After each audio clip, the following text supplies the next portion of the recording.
All right, so good afternoon, everybody. People are still drifting in, but I'm going to jump into things kind of quickly because I do want to get through things and see if we can turn it over to a Q&A and you can kind of grill me on what I put up on the screen. So my session is about being a unicorn. Before we get to what that is, I'll give you a little bit about who I am. My wife and I weren't sure if I was supposed to replace the rooster head with my own face or not, so we had a little compromise. But anyway, this is not a full bio for me, but what I put up here are some of the things that I think lead to me considering myself as a unicorn and kind of paint the picture of how I got to where I am. So I'm a lawyer by training, graduated law school in the late 90s, quickly got into IT out of the legal vertical, and for a number of years I was the sole IT administrator for a 500-person high school in New York City. So I very quickly learned the need for automation. And this was back in the late 90s, early 2000s. I taught myself SQL. I adopted a tool called Cold Fusion, which is still out there, but pretty unknown. It's an Adobe product. And I was able to leverage its functionality by building web pages where I could design workflows for myself and automate things. And it really helped me get my job done. Fast forward a few years, decide to grow up and get out of a high school and get a real job, land at Kraft & Kennedy, despite my credentials as a lawyer. Oh, and what Joe didn't mention, we are laser focused in a vertical. That vertical is in the legal vertical. So 90% of Kraft Kennedy's clients are lawyers or law firms. And that's been how the company has fashioned itself since its inception in 1988. I joined Kraft & Kennedy as an account manager. They really didn't know what to make of me, but I kind of quickly brought to the company my skill sets. And we have a tool at Kraft & Kennedy. We've had it since the day that I walked in the door, which is in fact a workflow and automation platform. So full disclosure, I am not a Roost customer. It's unlikely I ever will be because we do have tools that we've been using. The tools come out of the legal space. So I'm happy to tell people about it, but it's really not a tool that's sort of accessible to the MSP market in general. It's something that we're a partner with this company, so we have access to it. But I started building workflows back in 2006. And part of what I'll be talking about today are some of what those actual workflows are. There are still workflows that we're running every day on a perpetual basis that were built in the late 2000s. And they continue to run because we early on embraced this concept of automation. And I've been applying it to this MSP ever since. I've been there 18 years now. I'm now an owner in the firm. I'm our chief operating officer. We've grown a lot. We have a full DevOps team that is doing more robust automation than the things that I do. They're doing full-on programming. But my experience with the automation platform, I think, is very much a parallel to people's use to Roost and how everybody in this room is using it or considering it. So this session, we're going to talk about what a unicorn is. It's my phrase, I brought it up, but I'm going to explain it. Some of you might have heard it and understand where it comes from in this context. I'm going to give you an example. Early on, I'm going to walk through kind of a scenario of how it plays out in my real world before we get on to kind of how you should be thinking about becoming a unicorn. This is my who, what, how, when slide. So we'll cover what a unicorn is, how you can become a unicorn, and then I'm going to go over some examples in order to try and get everybody thinking in the way that I think about the tools and about my business and how to benefit it. There is a hidden agenda. This is my where. So Aaron asked me to speak here, and he asked me to come down and talk to MSP owners who are considering Roost or who maybe have purchased Roost and kind of turned it over to their technical people, to their DevOps folks, their automation folks, but really haven't taken a vested interest in the product and are kind of letting people do what they want with it. And he said, Jude, I want you to talk to them and get them on board with the value to them and to their organization so that they more fully embrace it.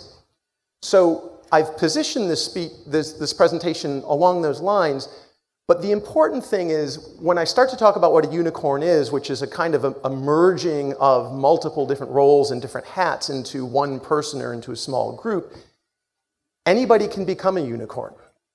I didn't start out as an owner. I, in fact, became an owner in my MSP because I was recognized as a unicorn, because the things that I did for my company helped us to grow, and it put me in a position where I was offered to buy into the ownership of the firm. So this presentation really is for everybody in the audience who's either a developer or an analyst or an owner, because the unicorn is the combination of all three of those things. So what is a unicorn? This Venn diagram is old. This Venn diagram comes out of the data science world. When I first met my now wife back in the early 2000s, she was on Wall Street. And the concept of a data science unicorn, I think, came out of that industry. And she said, "Oh my God, you're a unicorn," as she started to learn what I knew and what I could do. And so this diagram, which I don't claim any ownership of, it focuses on the overlapping areas of computer science, somebody who's a programmer and can use the tools, math and statistics, somebody who can analyze the data and understands how data works, how it means, how to interrogate it, how to look for trends, and then a subject matter expert, somebody who understands the business that's being analyzed. And so when you combine those three skill sets into one person, that's that center unicorn, that's that ideal, that epitome of somebody who brings all of those to bear to the benefit of their company. So I made my own version of this diagram, and it's obviously much simpler. I didn't try to fill in all of the gaps, but this is my version of that Venn diagram applied to the MSP automation space. You've got somebody who understands data, and I think that's key, and I'm going to touch on that a bunch. You have your automation builders, the technical people, the engineers who've been handed Roost and said, "Hey, run with it, automate things, build things to make our company better." And then you've got your subject matter expert. That could be an owner, it could be a number of different people in a company, depending on the company's size and scale and your role, but it's somebody who really understands what's driving the business and what's going to help the business move forward and benefit from the automations that can get built. I'm going to stand up here and I'm going to talk about me a lot as an individual doing all of these things, but I think the idea of a unicorn can be expanded to a small group of people that work closely together. But I think you really do want that group to contain all three of those areas.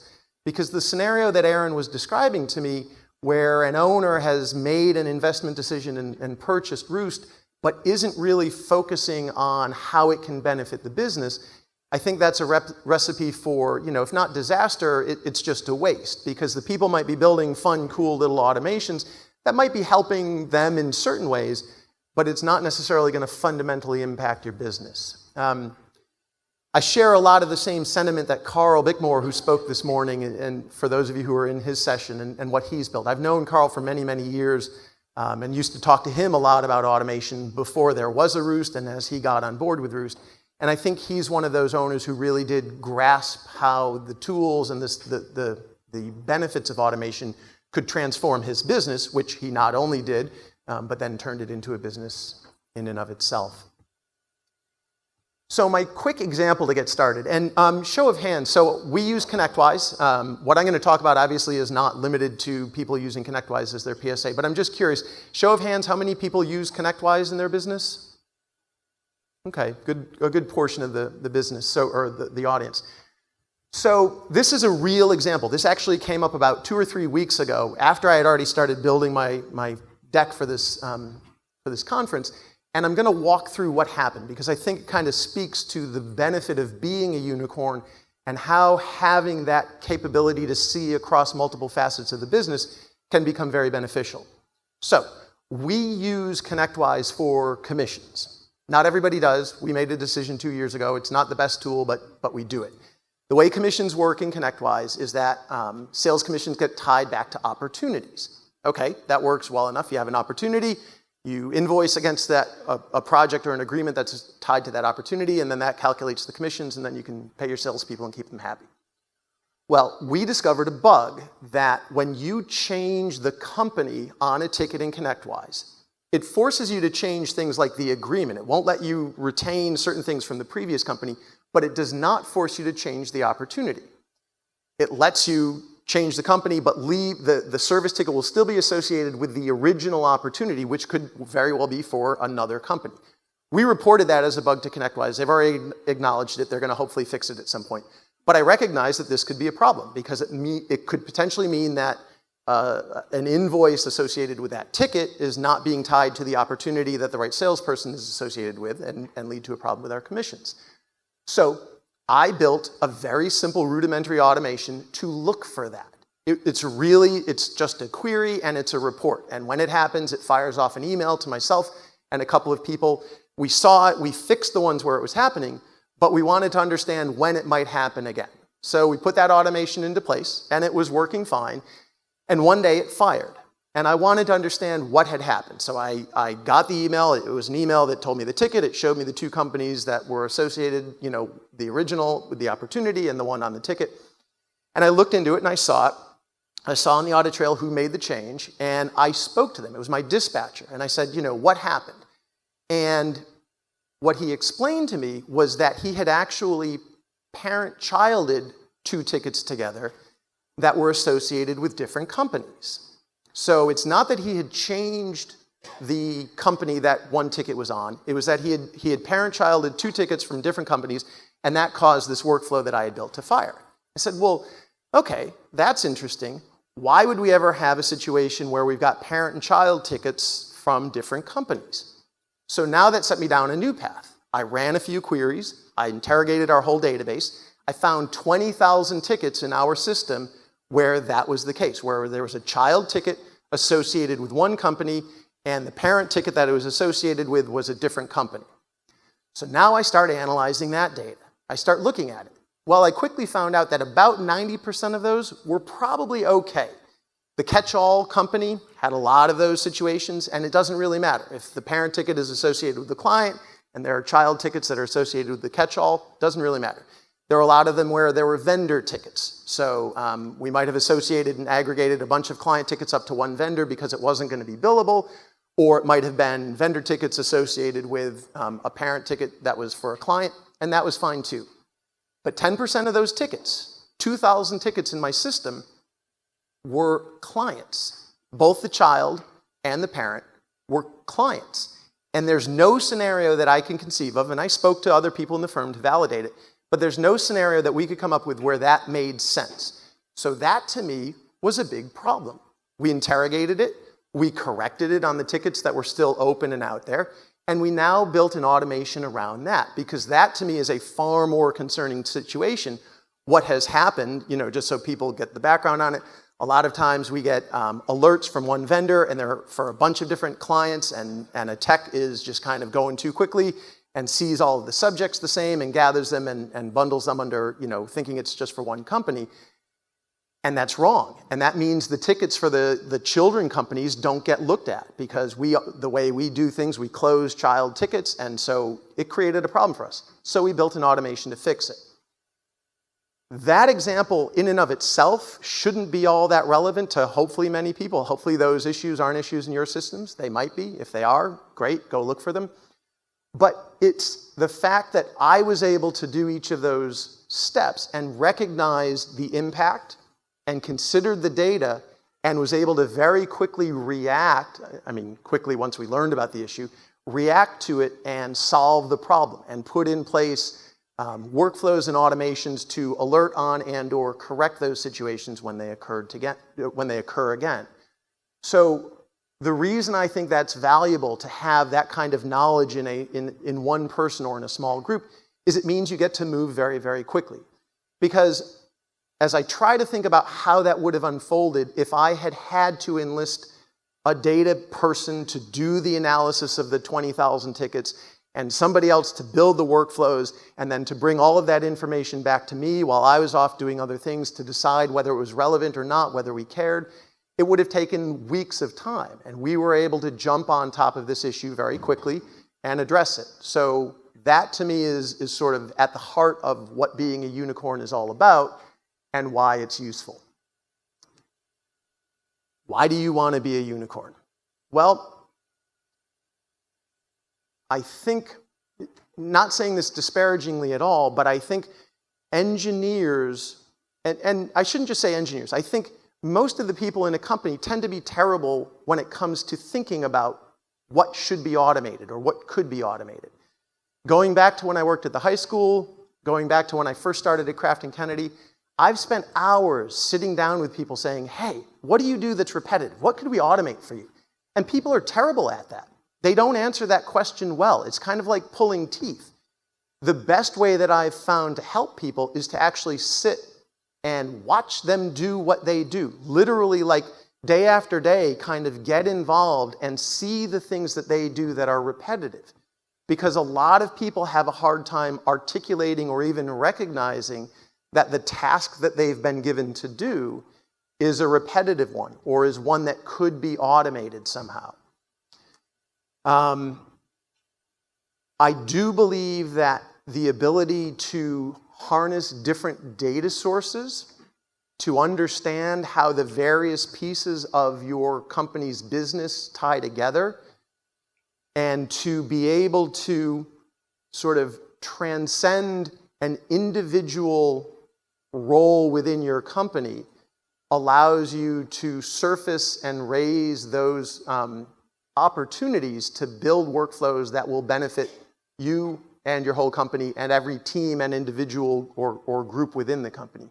Because it's only by being able to understand how fixing one aspect for one person or simplifying it or automating it is going to allow the whole company to benefit. And so it can be applied throughout the entire business, from the service desk to accounting to HR to every aspect of the business can benefit if somebody can sit with them, can help them understand it, and can then take that information and run with it. What it takes to be a unicorn. So I studied formal logic in college. It was part of my major. And to me, having a grounding in true formal logic is incredibly, incredibly useful.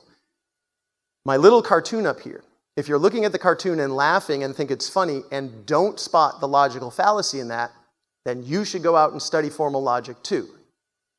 Because the concept of if this, then that is a really simple concept, right? Everybody knows IFTT and the website. But when you start to get into automation, when you start to think about what you can build or why what you're building isn't working the way you expect it to or achieving the outcomes that you need it to, a lot of times it's because there's a logical inconsistency in your thought process or in how you've structured what it is that you're building.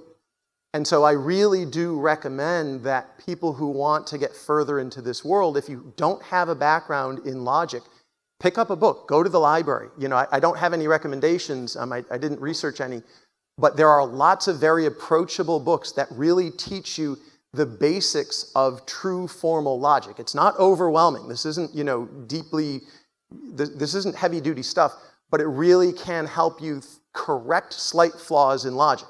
I don't want to belabor the point, but, unicorns are awesome. You are a unicorn. Therefore, you are a unicorn.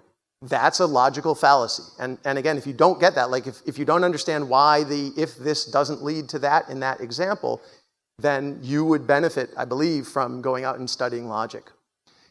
It certainly helps to have a background in statistics of some sort. If you have never done any kind of data analysis, it's one thing to be a good engineer and to build good workflows, but particularly when you start looking at data and how that data plays into what you're doing, having an ability to read and interpret the data, having an ability to query your SQL databases to get information out and to make heads or tails of the information in that system is very, very powerful and beneficial and will help you get to the point where you're able to start applying not just the tools, not just the roosts and the automation functionality and the workflows, but to apply it in a meaningful way. And then there's being the subject matter expert. And it's easy for me to stand up here and say I'm an owner in my company and therefore I'm a subject matter expert in what it means to be an MSP owner. But that understanding can be gained by anybody in a company. We're all serving the same ends. We all understand fundamentally what we're trying to accomplish, what our clients are looking for, and how we can benefit them.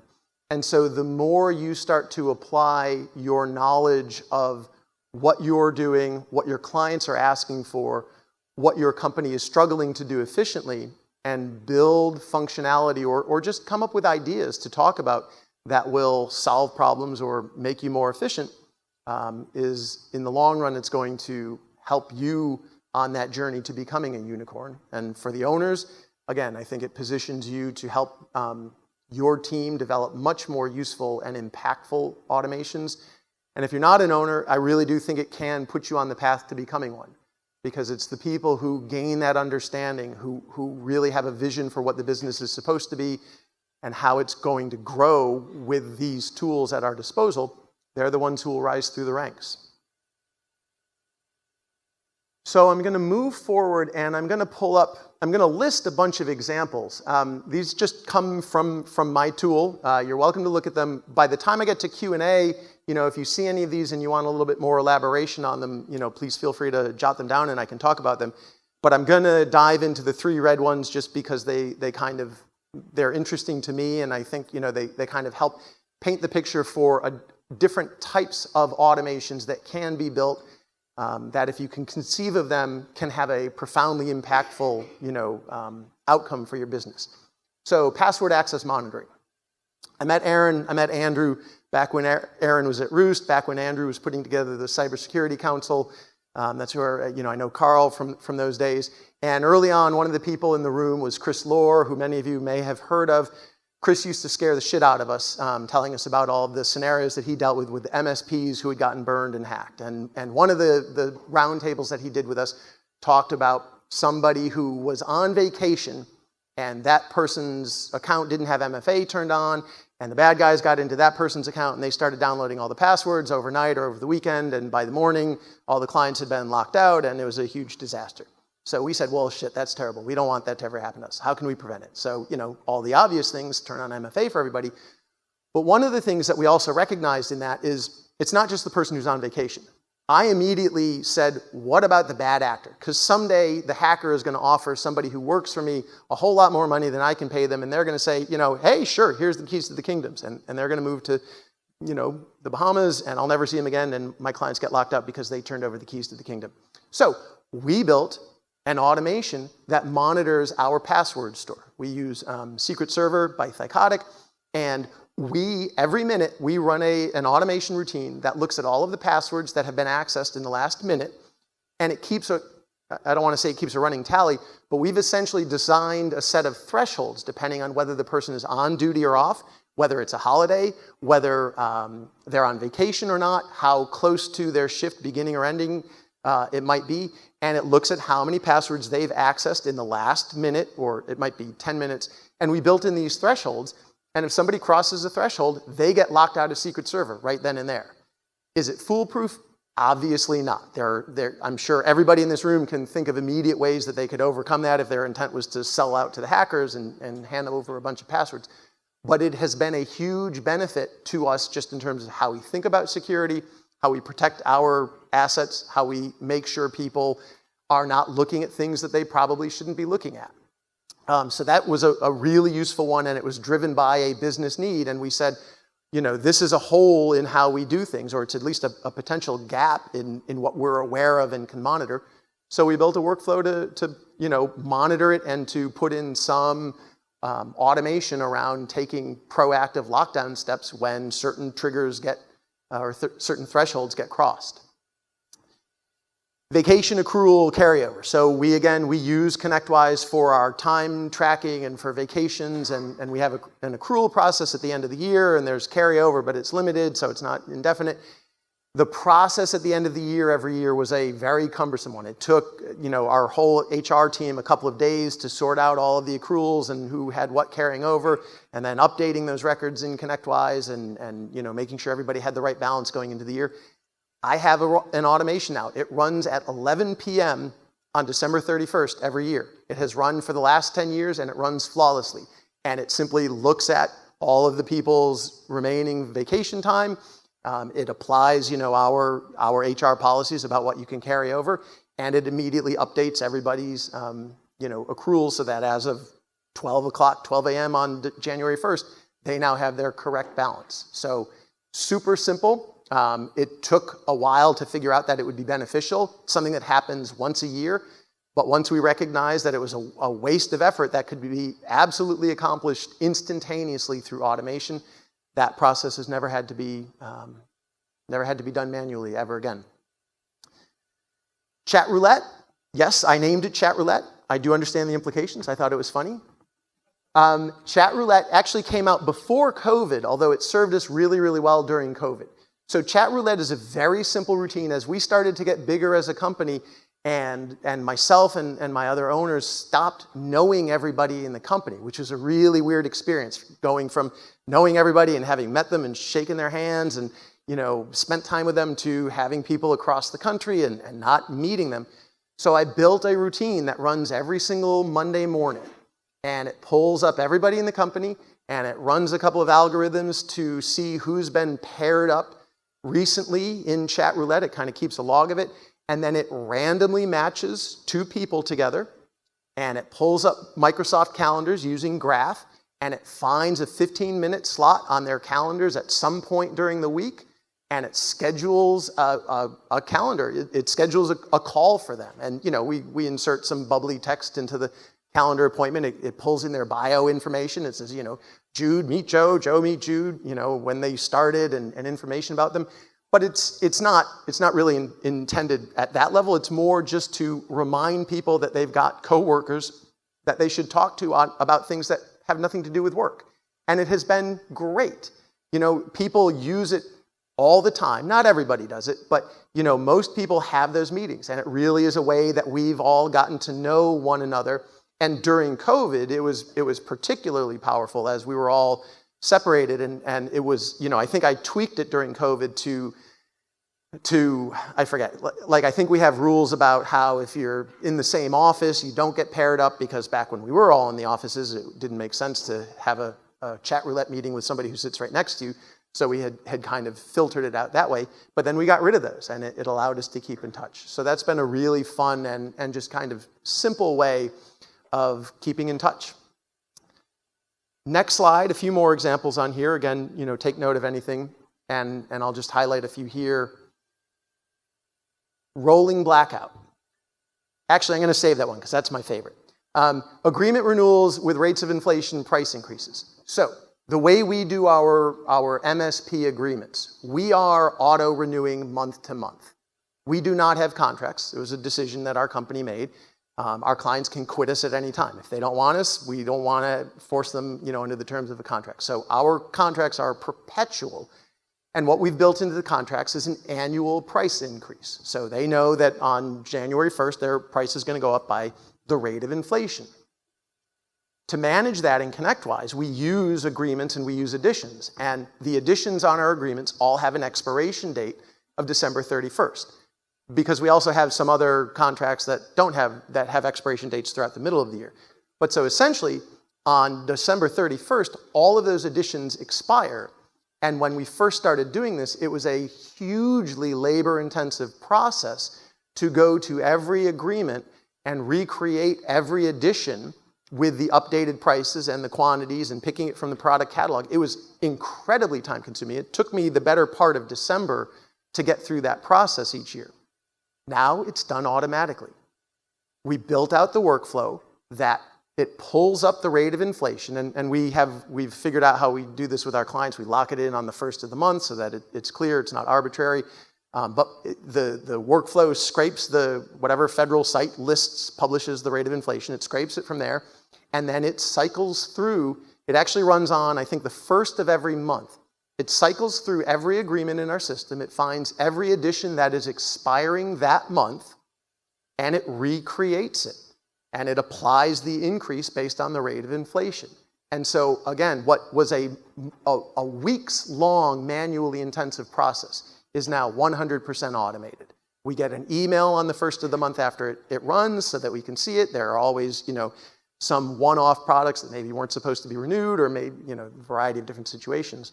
But it was something that frustrated me, and I said, I'm not going to burden myself with having to do this year after year. I'm not going to enlist other people. I'm not going to hire somebody to do this process. So we automated it.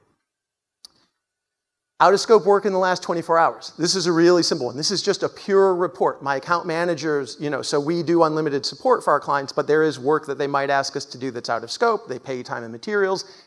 we got into some problems with some clients where we built up a big T&M bill and we hadn't been communicating very well with the client about how long this thing was going to take, and several $1,000s invoice, and the client complained, I didn't know it was going to be that much, so how do we solve for that? Well, we use ConnectWise. We do work types that are covered and not covered, so we know what is going to be billed time and materials.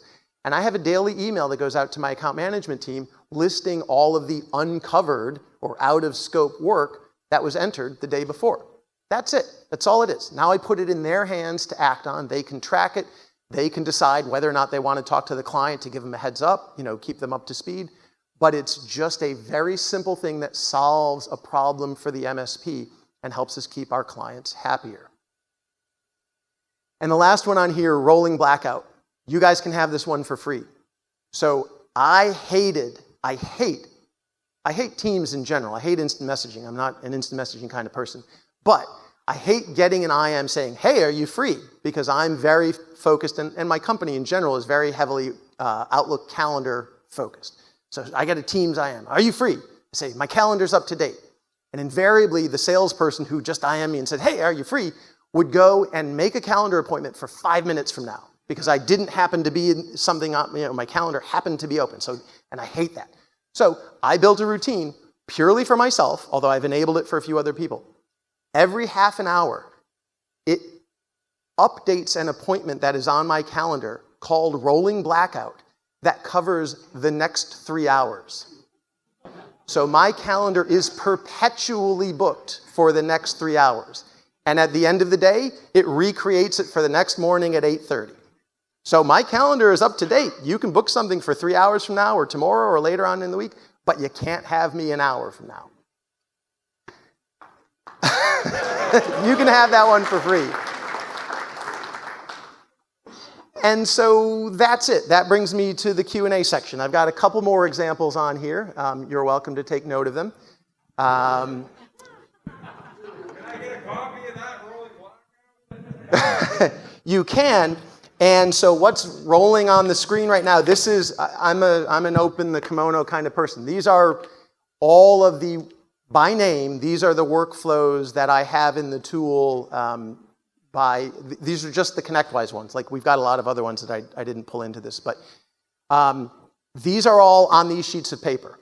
I only printed out 100 of these, and there were not 100 people that registered for the session. So if you registered for the session, you're welcome to grab one of these if you would like to bring these home, but I will absolutely make this available to anybody else via email. I just didn't print out enough copies. So I'll leave these up here for people to grab, but I'll stop there. I don't know where I am on time. You're good. We're great. We definitely have time for some Q&A. First of all, the presentation. How about a hand?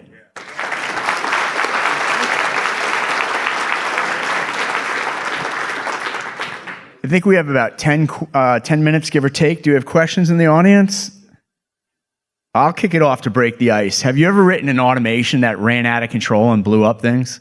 Oh, yeah. What happened? I've taken down our systems many times. I mean, so, full disclosure, and this is how I roll. This is me and my culture and my company's culture, but we are ConnectWise on-prem. I write to my SQL database all the time. You're not supposed to. ConnectWise knows I do it. I do it for a variety of reasons. I've blown it up from time to time. I've overwritten some tables that I shouldn't, I've wiped out data. I've certainly written queries that are infinite loops and have sort of crashed the servers. But at the end of the day, I mean, that's, I could absolutely do a better job of Q&A for sure. And you learn, you live and learn, and we could have a dev environment. I don't. That's a decision that we made, but we're willing to take those chances. God bless you. I used to do the same thing with our websites. I'd blow them up overnight. My business partner would go nuts. Absolutely. Yeah, that's great stuff. I have additional questions, but I don't want to dominate the microphone. Question in the middle here. Wait for a microphone, please. Just wait for a microphone, please. Thank you. What was the ultimate driver for the month-to-month contracts? Or was it just because you're dealing with lawyers? A non-automation question. That was, so that was me.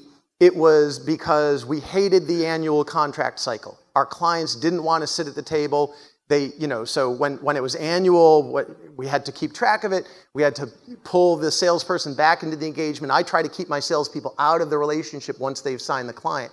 If I can get them out, let them go sell new business. I have my account managers to keep this client happy. But the clients didn't like it. They pushed it off, and they didn't want to sit down, and they didn't want the price to change. And I do think it is a selling, a marketing tool to be able to say, we're not locking you into this. You can leave whenever you want. If you get mad at us, we're not going to hold you to us because you signed something on a piece of paper. And I've seen prospects respond favorably to that when I've said it to them. So, it solves problems for us. It gets things, I think it adds to retention rather than detracts from it. And it makes the billing process and the renewal process a hell of a lot easier. Yep. Yeah. Additional questions? Okay, one up front. Was there? I don't know if there was one behind as well. I'll bring over my mic. There was one over here. I'm sorry. Yeah, let's jump over here and then we'll come here. Hey, this is Graham Rosenberg with SourcePass. Quick question. You have, hundreds of workflows. What is your process for error handling? And if ConnectWise times out, how do you know and what's your process? Sure. So the tool that I use has timeout function. So if an API call is not being, if it errors out, I get errors back. If it times out, I get a different set of errors.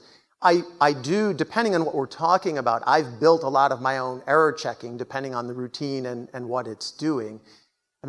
Years ago, I built a routine that essentially logged all of the tables in the ConnectWise database and all of the fields in those tables, because anytime they would come out with patches and the database schema would change, some important workflow might break. And we didn't like that. We didn't want to find out about that after the fact. So we have a routine that runs all the time. And the moment the database schema changes, I get an email alert, and then I can say, this change to this table is going to impact this workflow, and then we can jump right on it and kind of deal with it. But I don't have a global error checking process other than what's in the tool itself, which will report anytime an execution of a rule fails or issues a warning, or whether it times out, whether it's an error, any kind of API error, any kind of SQL error. Those all get reported from the tool, and they come to me and I review them. Okay, we'll come up front. Oh, you got a microphone? Thank you. What has been the most interesting challenge you've had to solve working specifically in the legal space that you've solved through automation that other MSPs may not have faced? That all my clients are assholes. How do you solve that through automation? I'm an attorney. I get to say it. The most interesting challenge. Historically, it was how they used technology. Actually, lawyers are such heavy users of Exchange and Outlook and email. Before Office 365, we had major challenges with attorneys who had 20 gig mailboxes back in the days when Outlook just didn't support that, but we had to find a way to make it happen. These days, I'm not sure I have a great example of that. I don't want to say attorneys have become commodities, but they've definitely become a little bit more standard with technology. They're moving to the cloud, and so certainly migration to the cloud helps simplify supporting them, because it's no longer us building out the Exchange system. It's one that's being maintained by Microsoft. I guess attorneys are legitimately under such huge time pressures sometimes, not all the time. They think it's all the time, but it's validly true some of the time when they have court filings and deadlines that are due. And when you've got an attorney who's trying to print out a pleading that's due, the next morning to the court, to the judge, that's serious shit time crunch. So, having to build a team that's able to respond to that and be flexible to that has been a challenge. And I guess the one other is that lawyers were very, very late to give a shit about security. Their reaction was, sue me, I'm a lawyer. We still have some attorneys who won't change their passwords or whose secretaries know their passwords, even though their secretary left 8 years ago and went to work for another firm.